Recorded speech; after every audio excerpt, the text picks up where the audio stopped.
कांग्रेस महासचिव प्रियंका गांधी ने सीएम योगी को खत भेजा है। जनता को तत्काल प्रभाव से राहत दे सरकार, ये कहती है प्रियंका गांधी वाड्रा। प्रदेश के ग्रामीण इलाकों में नहीं हो रही है जांच, शहरों में भी जांच कराना मुश्किल हो गया है। बेड, ऑक्सीजन, दवाइयों की घोर किल्लत है और कालाबाजारी। कोरोना से लड़ने के लिए लोगों को अकेला मत छोड़िए, ये गुहार लगा रही हैं प्रियंका। जनता के प्रति मुख्यमंत्री जवाबदेह होता है। स्वास्थ्य कर्मियों के लिए आर्थिक पैकेज की घोषणा की जाए, फ्रंट लाइन वर्कर्स के लिए भी आर्थिक पैकेज की घोषणा की जाए। तो ये तमाम मांग लेकर प्रियंका गांधी वाड्रा ने एक चिट्ठी लिखी है और जनता के प्रति मुख्यमंत्री की जवाबदेही होती है। इसके अलावा जो फ्रंट लाइन वर्कर्स हैं, जो स्वास्थ्य कर्मी हैं, उनके लिए तत्काल प्रभाव से कोई आर्थिक पैकेज रिलीज किया जाए, इस बात की भी मांग करती हैं। चलिए सीधा रुख करते हैं सहयोगी विवेक त्रिपाठी का, वो लखनऊ से जुड़ चुके हैं। विवेक, ये बताइए कि जिस तरीके की बातें की जाती हैं, जिस तरीके के आंकड़े दिखाए जाते हैं कि सब कुछ ठीक है, कंट्रोल में हो रहा है, लेकिन ये चिट्ठी ठीक उसके उलट मांग करती नजर आ रही है।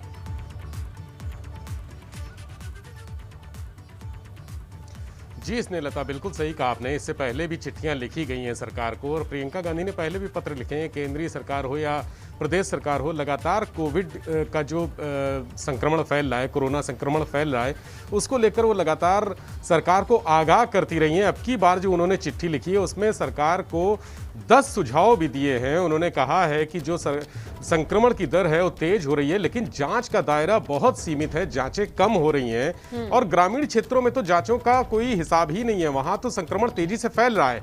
ये साफ इशारा उनका पंचायत चुनाव की तरफ है, क्योंकि जिन जिन इलाकों में, जिन जिन जनपदों में पंचायत चुनाव हो चुका है, पिछले 3 चरण हो चुके हैं, वहां पर जो अध्ययन किया गया है 8% की दर से संक्रमण का जो रेट है वो बढ़ा है। इसका मतलब ये है कि पंचायत चुनाव कोरोना संक्रमण को बढ़ाने के लिए बढ़ा रहे हैं, और लगातार अभी आखिरी चरण बाकी है। 29 तारीख को आखिरी चरण का चुनाव होना है।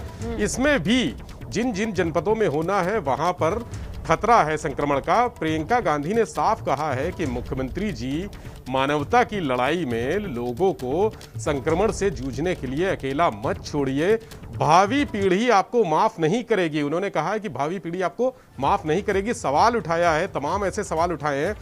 23 करोड़ की आबादी, उन्होंने चिट्ठी में लिखा है कि 23 करोड़ की आबादी है उत्तर प्रदेश में, लेकिन जांच केंद्र कितने हैं? जांच केंद्र 150 के आसपास है, माफ कीजिए 250 जांच केंद्र है, जिसमें से 115 निजी जांच केंद्र हैं। उन्होंने कहा है कि आरटी-पीसीआर की जांच की संख्या बढ़ाई जाए। आप कह रहे हैं कि रोज 2 लाख जांच होंगी, लेकिन जांच का दायरा कम है। जब ये दायरा कम होता है तो संक्रमण के संक्रमितों की संख्या भी कम आती है।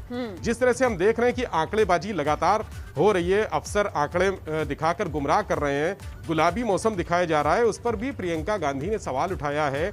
उन्होंने कहा है कि ये आंकड़ेबाजी का खेल बंद हो, आंकड़े बेहतर दिखाने से नहीं, धरातल पर काम करने से। ये सारी आवाजें मीडिया चैनल के जरिए लगातार, हम तो पहले दिन से रिपोर्टिंग करके दिखाते आए हैं कि जो चीजें दिखती हैं और जमीनी हकीकत में अंतर है। उन्होंने जो सोल्यूशन दिया है उस पर जरा फोकस करके बताइए, क्योंकि देखिए समस्या गाना अलग बात है, लेकिन सुझाव के साथ सामने आना यह अलग बात है उनके लिए। क्योंकि मान लीजिए एक बार की अगर उनके हाथ में पावर होती तो वो क्या क्या कर सकती थी, कहीं ना कहीं वो नजरिया इस चिट्ठी में जरूर प्रतिलक्षित हो रहा होगा।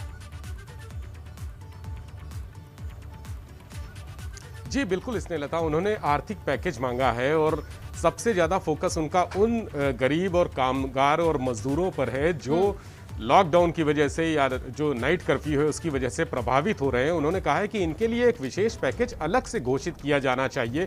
उन्होंने साथ ही जो स्वास्थ्य सुविधाएं हैं, जो स्वास्थ्य चिकित्सा व्यवस्था का हाल है, उसके लिए उन्होंने कहा कि जो बंद हो चुके कोविड अस्पताल है, पिछले साल जब कोरोना की पहली लहर आई थी तब तमाम अस्पताल बने थे, लेकिन वो वर्तमान में अभी बंद हो चुके हैं। उन्होंने कहा है, प्रियंका गांधी वाड्रा का ये सुझाव है कि बंद हो चुके कोविड अस्पतालों को फिर से शुरू किया जाए। जिस तरह से मरीज भटक रहे हैं, अस्पतालों में जगह नहीं है, उसके लिए और अस्पतालों की जरूरत है।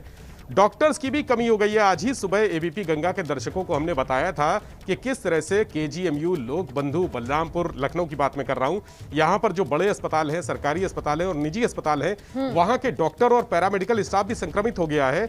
हजारों डॉक्टर इस समय आइसोलेशन में हैं, इलाज के लिए लोग भटक रहे हैं, अस्पताल में तड़प रहे हैं और डॉक्टर उपलब्ध नहीं है। तो आसपास के जिलों से डॉक्टर को बुला के काम चलाया जा रहा है। प्रियंका गांधी वाड्रा ने सुझाव दिया है कि जो रिटायर्ड पैरामेडिकल स्टाफ है, रिटायर्ड डॉक्टर हो चुके हैं, उनको बुलाया जाए और उनको उनके घरों के आसपास जो स्वास्थ्य केंद्र है वहां पर तैनात किया जाए। यह बहुत अच्छा सुझाव है उनका। इसी तरह से उन्होंने ग्रामीण इलाकों में जो संक्रमण फैल रहा है उसको कम करने के लिए भी सुझाव दिए हैं कि ग्रामीण इलाकों में संक्रमण कम करना चाहिए। ऑक्सीजन का भंडारण, जो ऑक्सीजन की समस्या है, सबसे बड़ी समस्या इस समय ऑक्सीजन की है। टैंकर मंगाए जा रहे हैं लेकिन आपूर्ति व्यवस्था सुनिश्चित नहीं हो पा रही है। ये सप्लाई और डिमांड में कहां पर गड़बड़ है, इसके लिए एक सीएम ने ऑडिट करने का भी फैसला लिया है, जिसके लिए आईआईएम के जो 4 प्रोफेसर हैं उनकी एक कमेटी बन गई है। वो जल्द अपना काम शुरू करेगी कि ऑक्सीजन को लेकर डिमांड और सप्लाई में फर्क क्या आ रहा है और कहां पर दिक्कत है, ये सब ऑडिट करेगी। तो उन्होंने कहा है कि ऑक्सीजन भंडारण की भी व्यवस्था सुनिश्चित की जाए। ये सारे सुझाव तो उन्होंने सरकार को दिए। देखिए, इसके पहले लोग, जैसा आपने कहा कि लोग शिकायत करते थे लेकिन आपदा के वक्त समस्याएं गाना दिखाइए मत, बताइए मत, वो तो लोग झेल ही रहे हैं, उनको कुछ पता है। कुछ नया बताइए जिसमें इस बार की चिट्ठी में कुछ नया देखने और सुनने को मिल रहा है। उम्मीद है कि कुछ अच्छे सुझाव को क्या अमल में लाया जाएगा, क्या इस चिट्ठी का जवाब दिया जाएगा एक्शन के फॉर्म में, क्रियात्मक तरीके से। ये आने वाले वक्त पर नजर रहेगी। बहरहाल विवेक, आपका शुक्रिया तमाम जानकारी के लिए। आगे बढ़ते हैं, गाजियाबाद की बात कर लें तो गार्गी अस्पताल में ऑक्सीजन खत्म है। अस्पताल की नर्स ने अनाउंसमेंट करके ये बात बता दिया है, जानकारी दे दी है और तीमारदार परेशान है अनाउंसमेंट के बाद। गार्गी अस्पताल की बात। मैं गार्गी अस्पताल से बोल रही हूँ कि गार्गी अस्पताल में ऑक्सीजन की व्यवस्था खत्म हो चुकी है। कृपया सभी मरीज के साथ हमें ऑक्सीजन की व्यवस्था कर दें। धन्यवाद। कृपया ध्यान दें। आप सुन चुके हैं, सुन भी रहे होंगे कि गार्गी अस्पताल में साफ तौर पे ये अनाउंसमेंट में स्पष्ट सुनाई दे रहा है कि ऑक्सीजन खत्म हो चुकी है, तीमारदार ऑक्सीजन की व्यवस्था कर लें। कहां से ले आए तीमारदार? नियम उत्तर प्रदेश की अगर आप बात करें तो आप निजी जगहों से जाके नहीं ले आ सकते। आप अपना आईडी प्रूफ ले आइए, अपनी प्रिस्क्रिप्शन ले आइए और वहां पे लंबी लंबी लाइन। और आज सुबह विवेक जहां पर खड़े थे लखनऊ की अगर आप बात करेंगे तो वहां ताला है क्योंकि ऑक्सीजन नहीं था, लिक्विड ऑक्सीजन नहीं था। अब गाजियाबाद में इस पे क्या एक्शन लिया जाएगा, लेकिन यहाँ तक व्यवस्थाएं आती कैसे हैं, ये बहुत चिंता का विषय है। जो तीमारदार अपनों के साथ इस वक्त मौजूद होंगे उनकी सांसें अटक जाएंगी इसके बाद।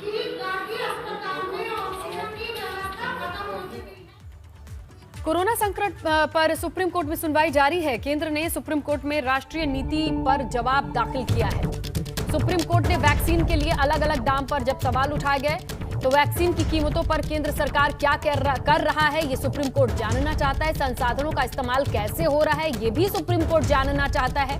ये सारे जवाब केंद्र को देने होंगे क्योंकि वैक्सीन नीति के तहत 3 अलग दाम निकलकर सामने आ रहे थे, जिसमें केंद्र के पास 50% उत्पादन का रिजर्व रहेगा, राज्यों को दिया जाएगा 50%, लेकिन उसकी कीमत अलग रहेगी। केंद्र के पास लगभग 250 में जबकि राज्यों के पास 450 में। इसके बाद लोगों के पास कैसे आएगा इसका भी बंटवारा अभी स्पष्ट नहीं है। 1 मई से वहीं जान लीजिए कि 18 साल से ऊपर हर किसी को वैक्सीन लगानी है। ऐसे में बेहद अहम सुनवाई है। सुप्रीम कोर्ट तमाम सवाल कर रहा है केंद्र से कि एक वैक्सीन, वन नेशन, वैक्सीनेशन के 3 अलग दाम, ये कैसे हो रहा है और किस तरीके से आवंटित किया जाएगा, लोगों तक कैसे पहुंचेगी वैक्सीन।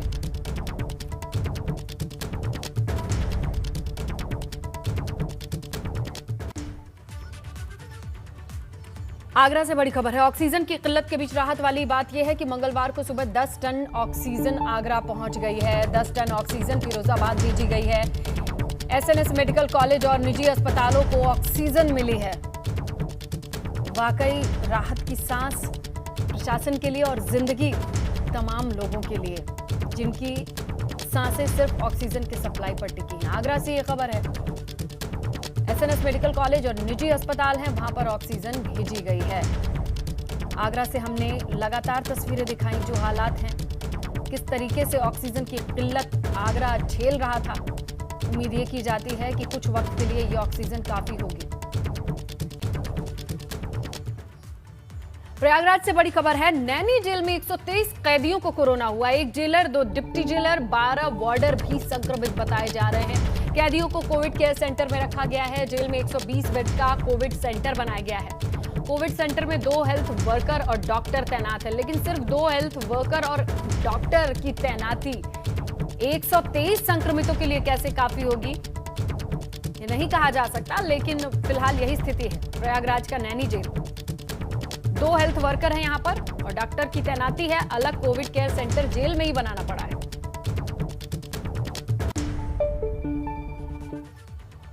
कौशाम्बी से खबर है, जहां जिला अस्पताल से रेमडेसिविर इंजेक्शन चोरी हुआ है। अस्पताल के स्टोर से 7 रेमडेसिविर इंजेक्शन चोरी हो गए हैं। स्टोर इंचार्ज ने अफसरों को जानकारी दी है। मांझनपुर के जिला अस्पताल का यह मामला है। एंटीवायरल ड्रग के तौर पर इस्तेमाल होती है रेमडेसिविर, और ये वो इंजेक्शन है जिसके चोरी होने की खबर आ रही है। मांझनपुर के जिला अस्पताल का यह मामला बताया जा रहा है।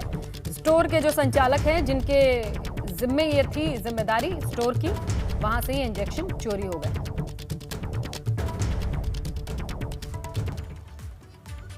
बड़ी खबर है, यूपी के 4 आईपीएस अफसरों का केंद्रीय प्रतिनियुक्ति के लिए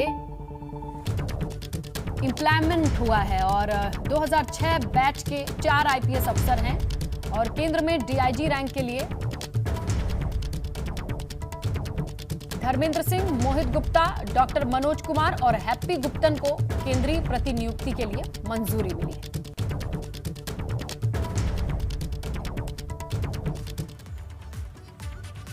बिजनौर में कोविड मरीजों के इलाज के लिए जिला अस्पताल में कोविड वार्ड भी है, ऑक्सीजन भी है, वेंटिलेटर भी है, लेकिन उसे चलाने वाला स्टाफ नहीं है।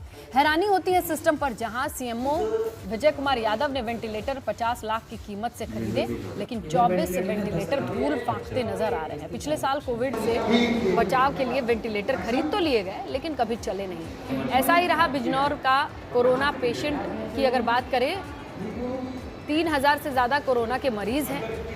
हाहाकार कैसा है पूरे प्रदेश में वो आप देख रहे हैं। बावजूद इसके हमारे आपके टैक्स से खरीदा गया वेंटिलेटर स्टोर में धूल फांक रहा है और इसी की कमी में कई लोग तड़प तड़प कर जान दे रहे हैं।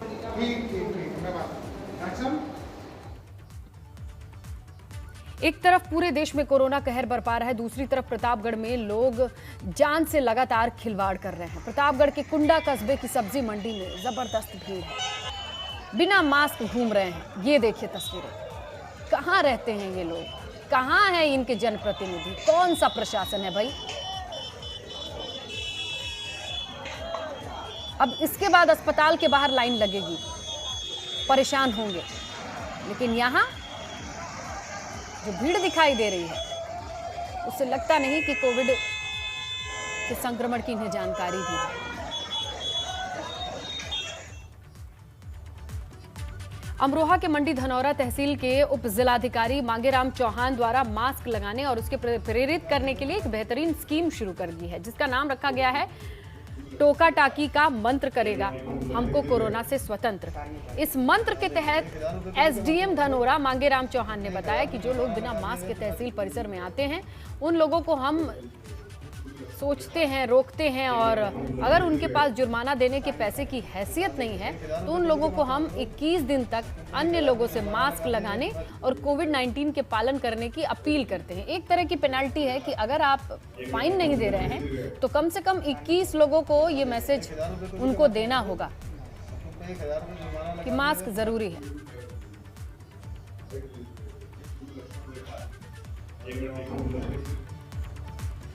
लखनऊ से खबर है, आधी रात को लखनऊ में ऑक्सीजन के 4 टैंकर पहुंचे हैं। कोविड मरीजों के लिए ऑक्सीजन की किल्लत देखकर यह अहम कदम माना जा रहा है। टैंकर भी बोकारो से लखनऊ पहुंचे हैं। टैंकर में पहुंचने के बाद राहत की उम्मीद जताई जा रही है, लेकिन ये राहत कितनी लंबी, कितने दिन तक की, ये आने वाले वक्त पे टिकी है। लेकिन फिलहाल ये बड़ी राहत है कि कम से कम 4 क्रायोजेनिक टैंकर हमारे सामने दिखाई दे रहे हैं, जिसमें लिक्विड ऑक्सीजन है।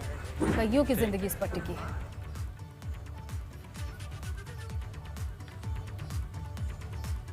उधर आगरा में लोटस अस्पताल में तीमारदारों का हंगामा देखने को मिला है। तीमारदारों ने अस्पताल के स्टाफ के साथ मारपीट की, कई डॉक्टर और कर्मचारी इसमें घायल भी हुए हैं। अब यह वीडियो वायरल हो रहा है। तोड़फोड़ मारपीट करके जो तीमारदार है वो फरार हो गए। ये देखिए, जो भी परिस्थिति हो, लेकिन अभी डॉक्टर्स की इतनी कमी है, इतनी किल्लत है। इसी बीच ये देखिए, स्टाफ को घायल कर दिया। मुश्किल की घड़ी है, लेकिन धैर्य बनाए रखना पड़ेगा। कम से कम जो स्टाफ हैं उनकी इतनी किल्लत है कि अगर ये घायल हो गए, बीमार हो गए तो फिर छुट्टी और तमाम लोगों को दिक्कत होगी। प्रशासन कहाँ है, मैनेजमेंट कहाँ है? देखिए इन तस्वीरों को, ये अस्पताल है।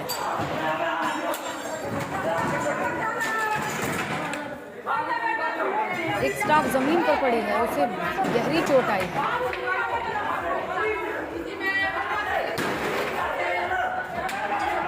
अब यहाँ का मैनेजमेंट कहाँ है, किस तरीके का एक्शन लिया जा रहा है, ये सब हुआ क्यों, ये कोई बताने वाला भी नहीं मिला है।